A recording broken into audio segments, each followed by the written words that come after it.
What is going on, everyone? Chris from Pickdawgz.com, and I got a free pick for you from this Alabama versus UNLV college basketball matchup going down on Tuesday, November 25th, 2025. Before I get to this free pick, if you're looking for my best bets, the games I love the most, and the ones I have the most money on every day, you can find this at Pickdawgz Premium or click the link in the description below. We have so much free pick content here at Pickdawgz. You know these plays on the premium side are our best of the best.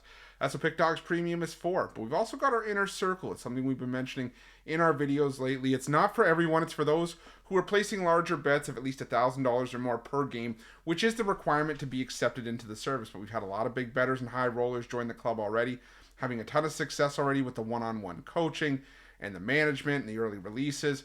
So if this sounds like something that's for you, reach out to the number on the screen and we will get you some more information. But let's get to this one between Alabama and UNLV as part of the Players Era Festival from Las Vegas. And Alabama taking on Gonzaga on Monday night, while UNLV will square off against Maryland. This is a bit of a pseudo home game for UNLV, playing at the MGM Grand Garden Arena. And, this is a UNLV team that has had mixed results this season. I mean, they lost at home to UT Martin and Montana this season.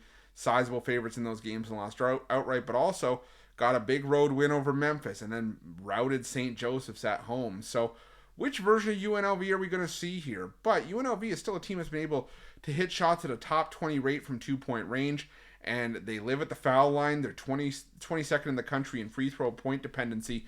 27% of their points for UNLV this season are coming from the free throw line, and they're also top 5 in free throw rate, so that probably has a lot to do with it. But you're going against an Alabama team that is still solid defensively. They have a really good 2-point defense. They are a little bit undisciplined in terms of the free throw rate allowed and not necessarily forcing a whole lot of turnovers.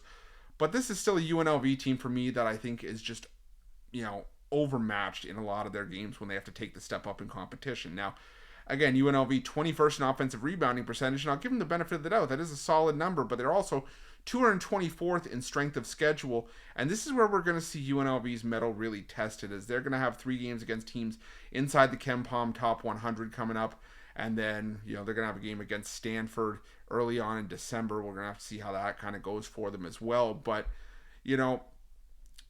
this is still a tricky spot for UNLV because it's still a back-to-back for the Rebels. And while, Alabama does have to contend with a high-paced and a high-octane Gonzaga offense on a Monday night, this is still an Alabama team that's played tournament basketball before. They've had success in the SEC tournament where you have to play multiple games over a multiple-day stretch. This is a really stacked team that Nate Oates has. Maybe not as good as past Alabama teams that have, made their runs in the tournament like the ones to the Elite Eight and the Final Four over the last couple of seasons, but still a really solid team on paper, and I think it's still a team that's been able to prove themselves. The game against Gonzaga was their 4th straight game against a top 25 opponent, and they've already played 3 teams inside the KenPom top 20 this season prior to Monday's game against Gonzaga, and won 2 of those. They beat up on St. John's, put up 103 in that game. They put up 90 against Illinois. Their only loss was to Purdue. And the only other team outside of that that's sort of on the other end of the spectrum, they blew out North Dakota at home by 29 points. I'm not saying it's going to be a 29-point win for the Tide here, but I think Alabama is just way too much for UNLV to contend with in this one, even, like I said, what is a bit of a pseudo-home game. So I'm going to go with Alabama in this one, and that's going to be my free pick. But thank you so much for checking out this free pick video. Let me know who you guys like in this game in the comment section below. And remember, if you're looking for my best bets, you can head to Pickdawgz Premium or click the link in the description of this video below and use the promo code PICK, P-I-C-K, at checkout. You get 15% off your purchase. Good luck, and we'll see you guys soon.